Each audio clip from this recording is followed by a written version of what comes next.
Bonjour et bienvenue pour le deuxième épisode sur les mouvements de la Terre sur l'UA1 et on va commencer par cette question: pourquoi est-ce qu'une année dure 365 jours, 25?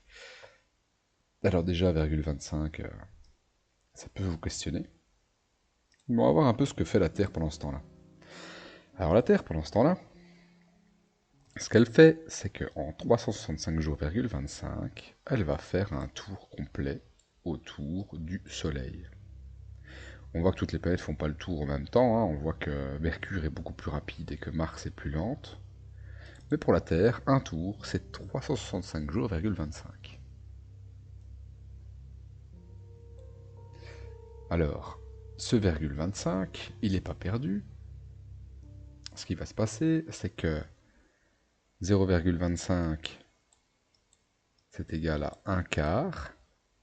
Eh bien, un quart plus un quart plus un quart plus un quart, ça fait 4 quarts.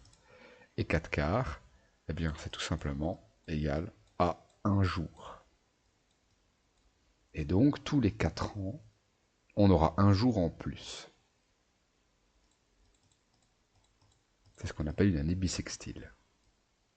On va commencer par le schéma, donc prenez votre compas, et on va commencer par faire au centre le Soleil. Alors je vais le faire en jaune ici, hein, pour l'esthétique. Voilà, le Soleil. Et on va montrer que la Terre tourne autour du Soleil. Comment est-ce qu'on va faire? Eh bien, tout simplement, on va montrer ce mouvement de rotation en faisant un premier cercle. Et puis au compas, on va tracer la Terre ici en bleu. Vous pouvez le faire en crayon, bien sûr, hein. Je le fais ici en couleur, juste pour qu'on puisse bien différencier les différents éléments. Voilà pour la Terre. Je vais me la mettre un peu plus haut. Ce sera plus facile pour la légende. Voilà. Ensuite, vous faites des flèches. Une flèche pour la Terre.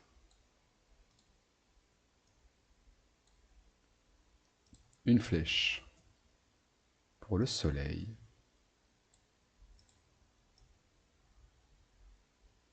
Et une flèche pour le mouvement de rotation de la Terre autour du Soleil. Voilà. Voilà. Et voilà. Bien. Maintenant, on note.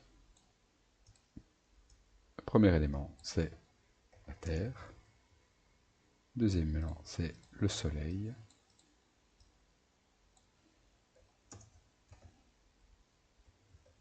Et le troisième élément, dont il faut montrer le sens, hein, on va faire une petite flèche dans ce sens-là par exemple, eh bien c'est le mouvement que la Terre fait autour du Soleil, qu'on appelle aussi la révolution de la Terre. Donc, révolution de la Terre.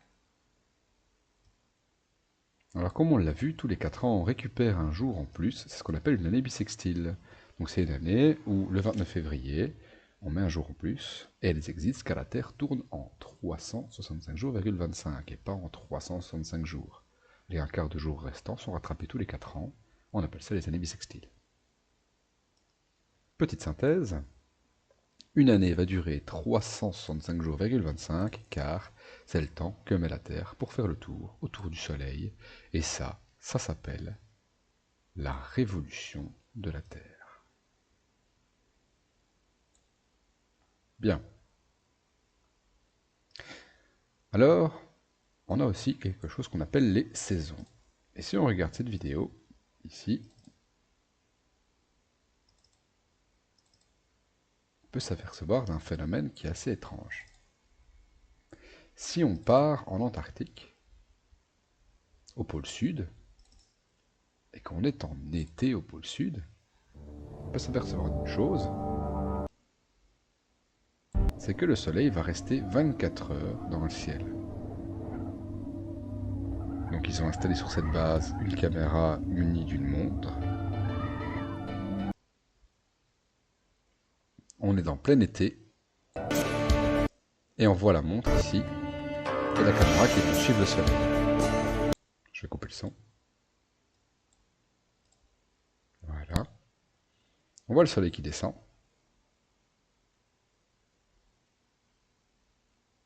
Qui suit sa course.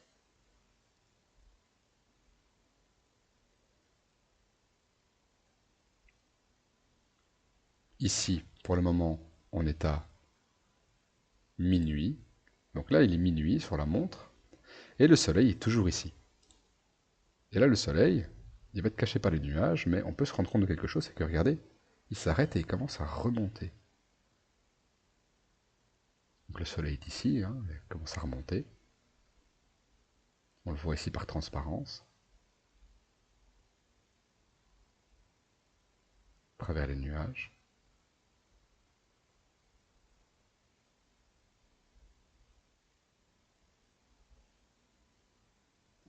Et là, il est midi, le soleil est au plus haut. Donc le soleil, il a juste fait un cercle dans le ciel, il s'est jamais couché. Et donc on a eu 24 heures de jour. Donc au pôle Nord, on a 24 heures de jour en été. Et au pôle Sud, on a 24 heures de jour aussi en été. Alors qu'en hiver, le soleil, il se lève, et puis il se recouche directement. Ce qui veut dire que là, le soleil ne se lève presque pas, ou à peine. Comment est-ce que c'est possible?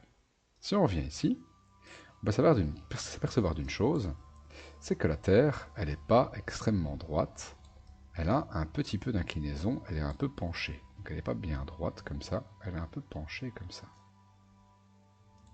Et ça, on va très bien le voir ici. C'est que la Terre, elle n'est pas toute droite, la Terre, elle est un peu penchée. Et c'est cette inclinaison-là qui va permettre que ici, au pôle Nord, on soit 24 heures dans la nuit, parce que la Terre est penchée vers l'espace, et donc le pôle Nord est dans l'ombre. Et il y aura 24 heures de jour, parce que là, la Terre est penchée vers le Soleil, et donc là, il y aura 24 heures de nuit. Pour nous, ici au Nord, ce sera donc l'hiver, car on sera plus dans l'ombre, et en bas ici, au Sud, ce sera donc l'été, parce qu'ils seront plus penchés vers le Soleil. Et ils auront plus de temps de jour. Donc, comment est-ce que c'est possible? Eh bien, c'est possible que si la Terre est penchée. Et on va montrer que la Terre est penchée. Comment? Ben, c'est très simple. Premièrement, on va refaire le Soleil. Voilà. Hop. On va le faire en jaune pour plaisir. On va montrer que la Terre tourne autour du Soleil. On va mettre la Terre ici. Voilà. Hop. Et comment est-ce qu'on va montrer qu'elle est penchée? Eh bien, c'est simple. On va mettre une toute petite inclinaison à la Terre. Comment est-ce que je vais faire ça? Eh bien, je vais tracer une ligne nord-sud. Et cette ligne nord-sud, je vais un peu la pencher, tout simplement. Donc voilà, plutôt que de la faire bien droite comme ça, je vais la faire un peu penchée comme ça. Là, c'est donc le sud, et là, c'est donc le nord. Comme le sud est dirigé vers le soleil, c'est donc que c'est l'été pour le sud, et comme le nord est dirigé vers l'espace, c'est donc que c'est l'hiver pour le nord. Donc on a toujours une des saisons inverses entre le nord et le sud. Maintenant, comme on a fait un schéma, on fait une légende, bien sûr. Premièrement, on a l'axe d'inclinaison, on a la Terre, on a le Soleil, et on a le mouvement de la révolution de la Terre, dont on n'oublie pas qu'il faut bien sûr donner le sens en mettant une petite flèche. Donc, axe de la Terre qui est incliné, bien sûr.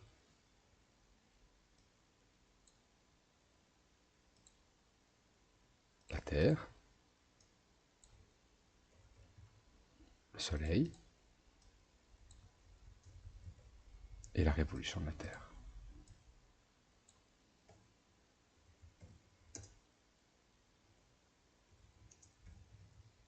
Révolution de la Terre.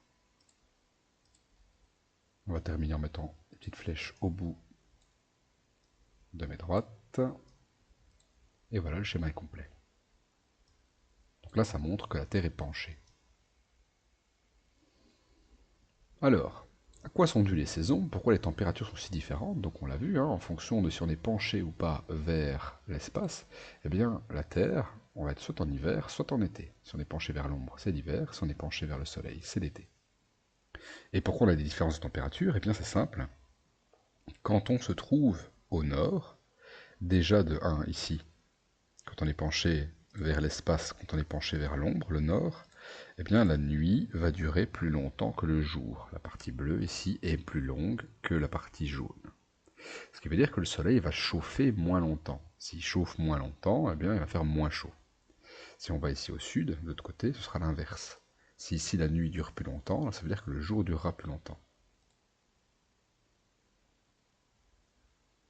En plus de ça, en fonction de l'inclinaison de la Terre, bien, les rayons du soleil ne vont pas arriver de la même façon. Quand on est en été, comme ici au sud, parce qu'on est penché vers le soleil, les rayons du soleil arrivent bien droits, et donc les rayons s'étalent moins. Alors que quand on est penché vers l'espace comme ici au nord, les rayons du soleil vont s'étaler sur la surface de la Terre, et donc l'énergie va être dissipée. On le voit ici. Au sud, là où c'est l'été pour le moment, les rayons du soleil arrivent bien droits, et donc ils chauffent fortement, l'énergie n'est pas dissipée. Et si maintenant le rayon va s'étaler sur la surface de la Terre, l'énergie va se dissiper, se disperser, et donc il fera plus froid. On peut voir ça d'une autre façon. Si on a deux casseroles, une casserole de 5 litres et une casserole de 50 litres, et qu'on les chauffe toutes les deux, c'est bien sûr la plus petite casserole, celle de 5 litres, qui va chauffer le plus vite. Car c'est plus facile de chauffer 5 litres que de chauffer 50 litres. Ici c'est pareil. C'est plus dur de chauffer cette grande surface que de chauffer cette surface-là qui est plus petite. Donc c'est la surface la plus petite qui chauffe le plus, car l'énergie est le moins dissipée.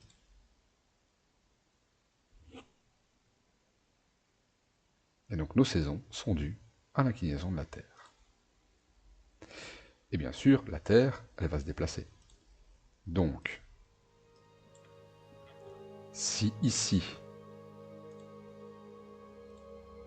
pour nous, au nord, c'est l'hiver, ça veut dire que de l'autre côté, ici, ce sera l'été. Donc si là c'est l'hiver et que là c'est l'été, après l'hiver, c'est le printemps. Donc là c'est le printemps. Été, automne, hiver, printemps, été, automne, hiver, printemps. Et la Terre fait ça depuis des années, tout en faisant sa révolution autour du Soleil. Hiver, automne, printemps, etc. Automne. À chaque révolution, elle passe par les saisons. Alors,